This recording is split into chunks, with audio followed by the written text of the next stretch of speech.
नमस्कार, मी पंजाब डक. आज आहे 22 जुलै 2026. आजपासून परत एकदा राज्यातल्या शेतकऱ्याला अंदाज देणार आहे. कारण की राज्य शेतकऱ्याला सांगू इच्छितो की काही काही भागामध्ये अतिमुसळधार पाऊस पडणार आहे, काही ठिकाणी अतिवृष्टी होणार आहे, म्हणून अंदाज देण्यासाठी खास करून अंदाज देणार आहे. तर आज आहे 22 जुलै 2026. सर्वप्रथम आपण उत्तर महाराष्ट्राकडे वळू. कारण की उत्तर महाराष्ट्राकडे इकडं त्र्यंबकेश्वर, दिंडोरी, वणीची देवी, त्यानंतर सुरत, त्याच्यानंतर मुंबई, नाशिक, त्याच्यानंतर मालेगाव, जळगाव, नंदुरबार, धुळे, जळगाव, चाळीसगाव ह्या पट्ट्यामध्ये काय होणार आहे 22 तारखेपासून, म्हणजे आज 22 ते 26च्या दरम्यान काही काही ठिकाणी मुसळधार पाऊस पडणार आहे. म्हणून धुळे जिल्हा, चाळीसगाव तालुका, त्याच्यानंतर जळगाव जिल्हा, त्याच्यानंतर पाचोरा, बोदवड, रावेर ह्या तालुक्यातल्या शेतकऱ्यांनी अंदाज लक्षात घ्यायचा. त्याच्यानंतर नाशिक, मालेगाव, कळवण, सटाणा, नामपूर, येवला त्या सगळ्या पट्ट्यातल्या नाशिक दिलं तर सगळ्यांनी काय करायचं, या 21 ते 26च्या दरम्यान नाशिक, उत्तर महाराष्ट्राकडं काही काही ठिकाणी अतिवृष्टी होणार आहे म्हणून हा अंदाज लक्षात यायचा. अतिवृष्टी झाल्यामुळे वडी नाल्यांना, नद्यांना पूर देखील येणार आहे म्हणून हे देखील लक्षात यायचं. म्हणजे त्याच्यानंतर मुंबईला देखील अतिमुसळधार पाऊस पडणार आहे. त्याच्यानंतर इगतपुरीकडे देखील चांगला राहणार आहे. संगमनेर, अकोले, ओझर, गणपती त्या परिसरात देखील जोराचा पाऊस पडणार आहे. जुन्नर, सिन्नर तिकडे जरी खूप या 21 ते 26 चांगला पाऊस पडणार आहे. त्याच्यानंतर कोकणपट्टी, घाटमाता, म्हणजे रत्नागिरीपासून इकडं पालघरपर्यंत ते घाटमाथ्यावरला पाऊस जोरात मुसळधार चालूच राहणार आहे 26 तारखेपर्यंत, म्हणून हे अंदाज लक्षात घ्यायचा.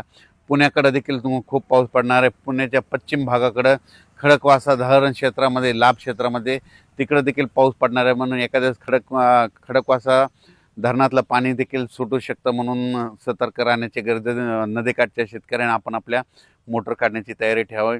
त्याच्यानंतर इकडं महाबळेश्वरकडं देखील 21 ते 26च्या दरम्यान खूप जोराचा पाऊस पडणार आहे. काही काही ठिकाणी अतिवृष्टी होईल, मुसळधार पडणार आहे. त्याच्यामुळे कोयना धरणामध्ये पाण्याच्या साठ्यात वाढ होणार आहे.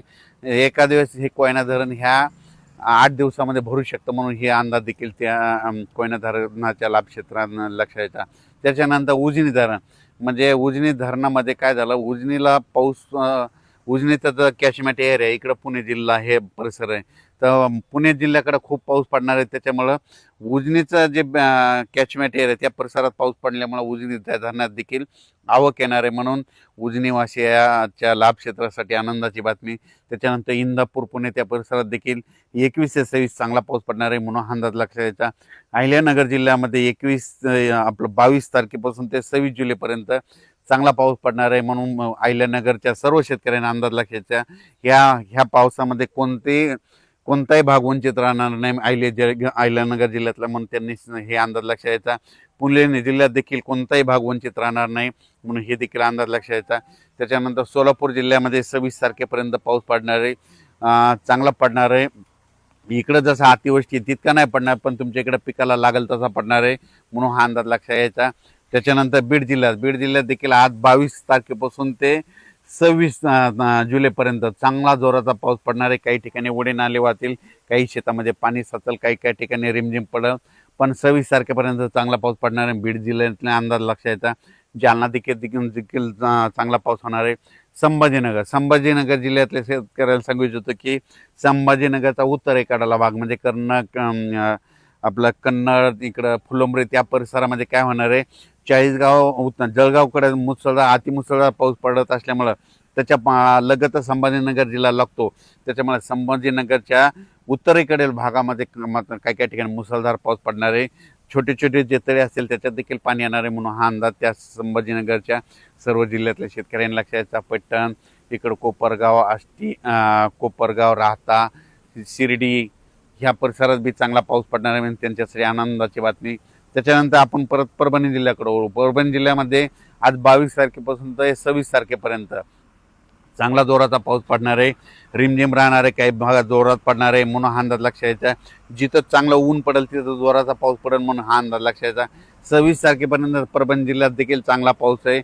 आणि कालच्या अंदाजात सांगितलं होतं पालम पट्ट्यात पडेल, तर पालमला काल रात्रीच्याला पडला, आणि पालम तालुक्यामध्ये आज देखील पडणार आहे, म्हणून त्यांच्यासाठी आनंदाची बातमी. बीड जिल्ह्यात देखील जे कडाष्टी भाग आहे त्या परिसरात थोडाफार पाऊस कमी होता, तिकडे देखील झाला, पण आज म्हणजे 22 ते 26च्या दरम्यान तिकडे देखील पडणार आहे म्हणून त्यांच्यासाठी देखील आनंदाची बातमी. लातूर जिल्ह्यात देखील ह्या 6 दिवसात चांगला पाऊस पडणार आहे म्हणून त्यांच्यासाठी आनंदाची बातमी. त्याच्यानंतर नांदेड जिल्ह्यामध्ये देखील पाऊस पडणार आहे. जे वंचित गावं तालुके राहिले तिकडे देखील सगळीकडे पाऊस काल झाला आणि त्याच्यातून जर काही शिल्लक राहिले असेल तर तिकडे देखील 26 जुलैपर्यंत चांगला पाऊस पडणार आहे म्हणून हा अंदाज लक्षात यायचा. त्याच्यानंतर हिंगोली जिल्ह्यात देखील आज म्हणजे 22, 23, 24, 26 तारखेपर्यंत चांगला पाऊस पडणार आहे म्हणून हे लक्षात यायचं. त्याच्यानंतर इकडं आपण सगळ्यात महत्त्वाचं नागपूर जिल्हा, भंडारा, गोंदिया त्या परिसरामध्ये मात्र मुसळधार अतिमुसळधार पाऊस पडणार आहे म्हणून हे लक्षात यायचं. ते लो प्रेशर इकडं अमरावतीकडून जात असल्यामुळे अमरावती जिल्ह्यात देखील मुसळधार काही भागात पाऊस पडणार आहे म्हणून त्यांनी लक्षात द्यायचा. त्याच्यानंतर अकोल्याकडे देखील मुसळधार पाऊस पडणार आहे. अकोल्याच्या उत्तरेकडून म्हणजे परतवाडा, अचलपूर त्या परिसरामध्ये जोराचा पाऊस पडणार आहे म्हणून त्यांनी देखील 4 दिवसाचा अंदाज लक्षात द्यायचा. त्याच्यानंतर सगळ्यात सांगायचं झालं तर म्हणजे मध्य प्रदेश, महाराष्ट्राच्या बाजूला मध्य प्रदेश आणि इकडं गुजरात आहे.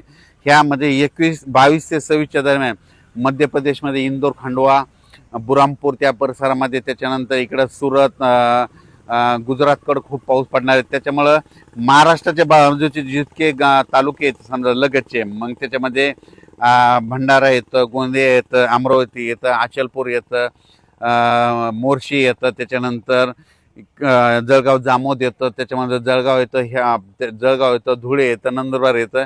त्याच्यामुळे त्या राज्यात मध्य प्रदेश, गुजरातकडे खूप अतिवृष्टी होणार आहे म्हणून त्याचा असर महाराष्ट्राच्या ह्या बॉर्डरच्या शेतावर पडणार आहे म्हणून हा अंदाज त्या शेतकऱ्यांना अंदाज लक्षात यायचा. कारण की तिकडं मुसळधार म्हणजे आपल्या मध्य प्रदेश आणि गुजरातची जी सीमा आहे तर त्या सीमालगतचे जितके तालुके आहेत आणि जितके जिल्हे आहेत त्या जिल्ह्यामध्ये मात्र अतिमुसळधार पाऊस पडणार आहे म्हणून त्यांनी देखील अंदाज लक्षात यायचा.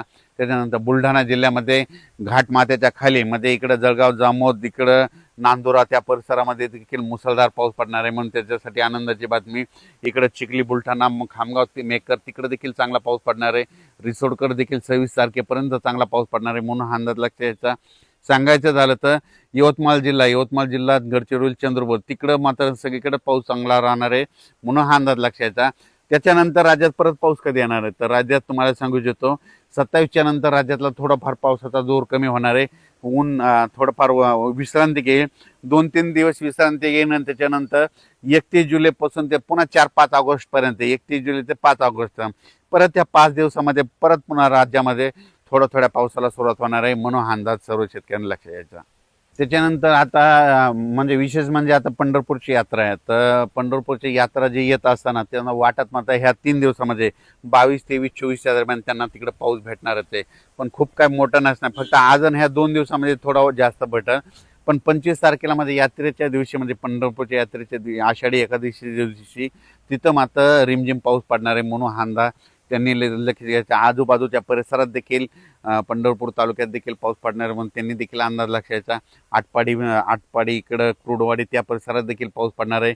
इंदापूर भागात देखील पाऊस असणार आहे म्हणून त्या शेतकऱ्यांनी लक्षात द्यायचं. श्रीगोंदा त्या परिसरात देखील पाऊस पडणार आहे. इकडं कोल्हापूरकडं तर पाऊस चालूच राहणार आहे. त्याच्यानंतर इकडं सांगलीकडं देखील म्हणजे सध्या हे रिमझिम काही ठिकाणी जोराचा पाऊस असा पडतच राहणार आहे म्हणून सांगली जिल्ह्यासाठी आनंदाची जत त्या परिसरात देखील पाऊस असणार आहे म्हणून हा अंदाज लक्षात यायचा. त्याच्यानंतर जालना जिल्ह्यात देखील काय होणार आहे, इकडं जालना जिल्ह्याचा इकडला उत्तरेचा भाग म्हणजे राजूर गणपतीपासून ते याच्या सोयगाव तालुका जळगाव जिल्ह्यातल्या त्या परिसरामध्ये सिल्लोड, जाफराबाद, भोकरदन त्या परिसरामध्ये, त्याच्यानंतर सिंदखेड राज्य इकडं धाड ह्या परिसरामध्ये मात्र ह्या 22 ते 26 आजपासून जरा जोराचा पाऊस पडणार आहे 22 ते 26च्या दरम्यान म्हणून हे लक्षात यायचं. काही जे छोटे तळे येतात त्या छोट्या तळ्यामध्ये पाण्याची आवक देखील ह्या 6 दिवसामध्ये बघायला भेटेल म्हणून हे अंदाज देखील लक्षात घ्यायचा.